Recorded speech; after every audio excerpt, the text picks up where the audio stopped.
Hello and welcome to another episode of MacStories Unwind. I'm John Voorhees, and with me is Federico Viticci. Hey, Federico. Hello, John. How are you? I'm doing really well. It's been a good week. I feel like I've tested all sorts of apps. I've done all kinds of things. I Very messed true. around with my home networking, and I didn't screw it up. That's a win right Nice. there. That's a That's win a right there. that's a nerd win for sure. To do that and not end up losing an entire day to trying to fix the bugs and problems is, I think, a pretty big win. It took a little while, but it wasn't like it is sometimes. So I think that's good. Maybe I'll talk about that more later some other time, but I don't know. What's going on with you? I've also been experimenting with a lot of different things this week for reasons that will be clear at some point over the next weeks. I got a lot of content planned for MacStories and for the club, and Nice.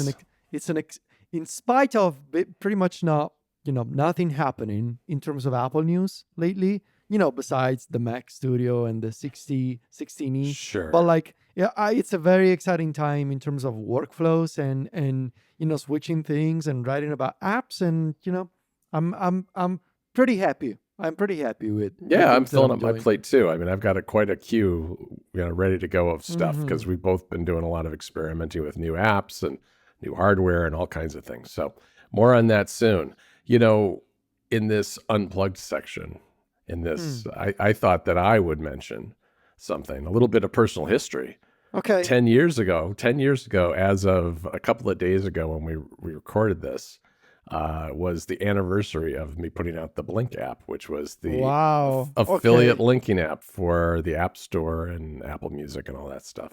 And that is like the day that I consider my indie day, because even though I Mm. didn't leave my corporate job for a little over 2 years after that, it's kind of the day when I knew everything had changed and that I was going to have to stop working Mm. my old career and become, kind of doing my own thing. And that was a crazy year, because when I look back at it, I kind of it was such a packed year. I mean, I feel like every year is kind of packed in a different way, but that year in particular, the app came out. I started Ruminate, which is here Mm. on MacStories now with Rob Knight, in August. And then in November, you and I hooked up and I started writing at MacStories. So it was a lot in about the span of 6 to 8 months of that year. So Let, let, I don't know. let me ask you something. Do you think if you were to do Blink today, right? Coming into this space completely new, you're not a developer by trade. You just want to have an app.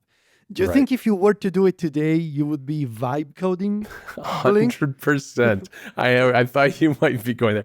I basically vibe coded that thing before You vibe coding were was a you were thing. vibe coding 10 years ago. Just Well, by yeah, in the sense that I had no idea what I was doing and trying to learn as I went, and trying to find example code online and Hmm. incorporate it into my project. I mean, in a lot of ways, vibe coding is just a fancy version of that, a more efficient version Hmm. of that kind of thing. And Copying and I pasting Stack Overflow answers. yeah, exactly. I mean, you've done some of this yourself with Oh scripts yeah. and other things, Oh right? yeah. And you get there and you learn a lot along the way, that's for sure. And I'm really excited about vibe coding. I haven't really had time to do a lot of it yet myself, but I'm planning to sign up for Cursor and give it a try, because I just feel like I know just enough to be dangerous, but I understand the structure of like an Hmm. Xcode project, and enough of the basics that I should be able to do some simple things and maybe make some utilities and tools for myself. But yeah, I mean, it's I think vibe coding is a cool thing. I think it's better. I think it's great when more people can get into automation of all kinds without having to have a lot of technical knowledge. Just being able to know that they want a certain result and find an easier path to get to it, I think, is a really good thing. Yeah, especially for like low stakes personal projects, like this idea Yeah. of, and I do think that this idea, and maybe we should talk about this on App Stories, but like this idea of just like anybody's, soon enough is gonna be able to pick up something and make a little app for themselves. I think there's something powerful to that, Yep. especially if this thing with vibe coding now is mostly happening on desktop. But the moment that somebody can figure out a way to have people do this on a phone, right? pick up an iPhone, for example, make a little app, make a little game for yourself, just as a personal thing. I think there's something to that idea that I don't want to say that potentially is going to upend the App Store or whatever, but this idea of making software, like making this personal software, I've seen some people refer to that as this, with this expression, personal software. I think there's something there. So, but yeah, Yeah. I think if you were to get started today, you would be vibe coding Blink. And Oh, what I was definitely would. the name of the other one after Blink for Amazon? What was the name? Oh, Uh, oh my gosh, I can't even remember the name of my own app. there was, you did it. You did Associates. Be- associate. Yes, yes. Wow. Yeah, that one had an actual end of life because Amazon made it much harder to reverse engineer their affiliate URLs Yeah. because I think they want to keep an iron grip on that. Apple never really did that. Apple's structure is super easy. They just took it away entirely for the App Store, so that's why that app went away. But yeah, look, I think we're on our way towards that personal software. I think App Intense is the first step in that potentially. If Apple can get its Apple Intelligence house in order, I think that goes a long way. And while I wouldn't go vibe coding something like a password manager or something like that, little scripts for yourself or little apps that maybe, I don't know, resize images or, convert video from one format to another. Do some of the simple stuff that, yeah, you can do it in the terminal, but why not have a nice UI to it and be able to code that up for yourself, I think is potentially really powerful. Yeah. Yeah. All right. What are you bringing to the show today, John, in terms of picks? So today I am bringing Rome by The National. So that's where I live. It is. This is all about where you live, Federico. This is, everybody knows The National. I think they've been around for a long time. It's funny. I first saw The National. I knew nothing about them. I saw them in 2008 in the United Center, which is a big basketball stadium in Chicago. They were the opening act for REM in 2008, which was REM's Accelerate tour. That was kind of, I would say that's definitely on the backside of REM's career, but they were still filling big stadiums at that point. And the National got on stage before the main show, and wow, they were so loud. I think that they just did not set up the. I think they had themselves set up for a giant outdoor stadium instead of an indoor basketball arena. But that was my first exposure to them, and I've been kind of a fan ever since. And I guess I'm not sure exactly when this concert took place, but it was relatively recently. It was recorded in Rome, and I'll let you read the name here of this place where it was. Do you see it there in the notes? The Yeah. Cavea? Oh, yeah. Yes. So let's see. Okay, so it's the auditorium, Parco della Musica. So Parco della Musica means like the music park.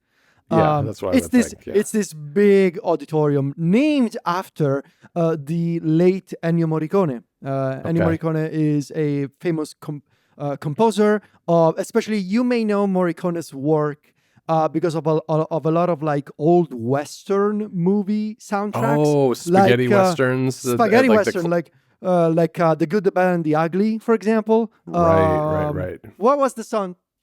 Well, it escapes me right now. But yeah, Ennio Morricone left us a few years ago, I think. And in Italy, we call him Maestro Ennio Morricone. So yeah, nice. This is a beautiful place. Is it outdoors or is it indoors? It's indoors. It's indoors. Okay, so it's a true auditorium. Yeah, that the sound on this live album is amazing. It's a double. Oh yeah. It's a double album. I'm not sure what a double album is in 2025, but that's how they referred to it. It's got, I think, 22 tracks. So that that would be what I would call a double album length back in the day when we actually had albums. But it spans their entire history of albums, going from some of the very earliest stuff to some of the most recent, as well as some somewhat obscure songs as well. So I think there's a little bit for everybody here. The fans who have mainly heard the hits over the years, but also some other songs as well that maybe people are less familiar with, and some really interesting, I think, renditions for a live audience that are different than what you will hear on the studio albums themselves. So really nice mix of ballads and energetic tunes and more upbeat stuff and loud stuff. And I just really enjoyed it. I was listening to it. I was sitting out back on my back porch yesterday working and listening to the album through again. And I've listened to it 2 or 3 times now. And it's one of my favorites of the year. And I always love a good live album, especially if it's mixed well. And this is, as I read about this, I read that the idea was they wanted this to be kind of like the definitive live version of the National. And I think they've done a good job of that. Nice, nice. Well, I wanna recommend something that I think I brought to the show before, maybe in the Okay. form of like a YouTube recommendation. Now, this is a proper album. So I don't know if you're familiar with Your Broken Hero on I'm not. YouTube. I'm Okay, not. so this is a whole thing. So his name is Matt Katzall, something like that. Okay. He's a former singer of like a pop group, I think, from the early 2000s. So in any case, Matt a few years ago started doing, almost in jest, almost as a joke, this YouTube channel called Emo's Not Dead. The whole premise of that being like this revival of the classic emo music from the mid 2000s. The whole like Oh, emo. I think I remember you telling me about this YouTube channel. I remember The watching 1 or 2 of these, and they're really good. Yeah, that whole emo era of like absolute punk, now Chorus FM from friend of the show, Jason Tate. Jason Tate, and the whole Hmm. era of like the Warped tour in the US. So I started doing this channel, Emo's Not Dead, and a bunch of videos, usually titled like "Felt Emo Might Delete Later," and those were always like Right. this combination of this I ridiculous and remember. these ridiculous emo antics combined, however, with original songs. And Yeah. those original songs, even though they were mostly produced as a joke, they were actually really good emo They songs. were very good songs, and they were well produced and everything. Yeah, Yes. absolutely. Yeah. So I believe a couple of years ago, Matt did a Kickstarter campaign to say, well, you know what? I actually want to make this a proper album. And they raised almost $300,000, and Wow. they produced this album called The End by Your Broken Hero, which is the alter ego / emo persona of Matt. Hmm. And in this record, uh, it is ridiculous in some ways, and the videos are kind of ridiculous. There are so many throwbacks, like for the emo nostalgia of 20 years ago. Yeah. But there are the likes of Simple Plan, Under Oath, Secondhand Serenade. Like it's a star-studded emo record. They're playing on Produced. the record with him? Yes, they're singing and Oh, playing on. They're singing and playing on the record with him, and this is wow. this is a really good album. It's a really good emo album. They did a tour, I think, if I'm not mistaken. They did a cruise. Like you could go on the what's Oh, it yeah. called? Like the emo cruise or something like that. Remember And they those did. Mac cruises? That's a total tangent, but remember those? Sorry. Just had to do it, didn't I you? had to go there. I had to go there. Probably similar vibe. Well, it was a cruise It was a cruise. with emo songs in this case Yes. and Emo live Mac shows. users. No, No, not no. those. It's a really good record. It goes down so quickly and so smoothly. 28 minutes. Every single song is a hit. Ashley is perfect. Blink 182, you would say there's a song called Blink 182, which is That's an one of the acoustic, ones I've seen, yeah. which is an acoustic ballad. It's perfect. The one with the Simple Plan singer Pierre, really good song. The one with the Secondhand Serenade singer, really good song. If you're like me, if you are nostalgic for that era from 20 years ago, this is a really good classic emo / pop punk record that sort of combines those influences, like the more heavy stuff. I mean, you do Yeah. have the Under Oath singer, but it also combines that with new influences. And to give you an idea, they do a cover of Love Story by Taylor Swift called Love Story Matt's version, which is really good. It's really good. Yeah. So, the End by Your Broken Hero. Listen to the album and go watch the videos because they're so ridiculous and so funny. Yeah, Yeah, the videos are so much fun. Well, Federico, since we did an all music show today, I do think that I should mention that in response to the last episode of App Stories, where you did not know who UB40 was, people came out of the woodwork Okay. to tell me that you should start listening to UB40. So that's your homework, is to listen to a little UB40. We may have to do like some kind of music challenge on this show or something where I'll feed you a playlist of 80s music and you can feed me a playlist of 90s music, and we can see how it goes. I don't know. It's just a thought. We'll bat that Okay. one around. People tell Yeah. us if they think that would be fun. I want Okay. to close out today with another Unwind Deal. I found that the Oceans trilogy, Oceans 11, 12, and 13, are on sale for $12.99 on Apple TV, which is a really good deal. Normally those are about $30. So $12.99. These are great movies. If you haven't watched them before, even if you have watched them before, they're directed by Steven Soderbergh, and this Danny Ocean and his Hmm. crew of burglars and criminals, all who in the first movie they have a big heist in Las Vegas. The second one is more of an international flair where they're all over Europe doing heists, and then in the third one they go back to Las Vegas. So there's a lot of fun in these three movies. I've always enjoyed watching these. This is the kind of trilogy I like to put on over the holidays when like my kids are home and we can all just kind of watch them back to back. So $12.99. It's a good chance Yeah. to pick those up for fairly cheap. So look for the link in the show notes. And I think that's it for today, Federico. All right. All right. Well, you can find us, of course, over at MacStories.net and on social media. Just search for our names there.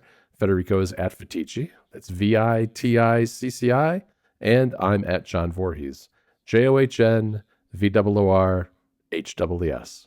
Talk to you next week, Federico. Ciao, John.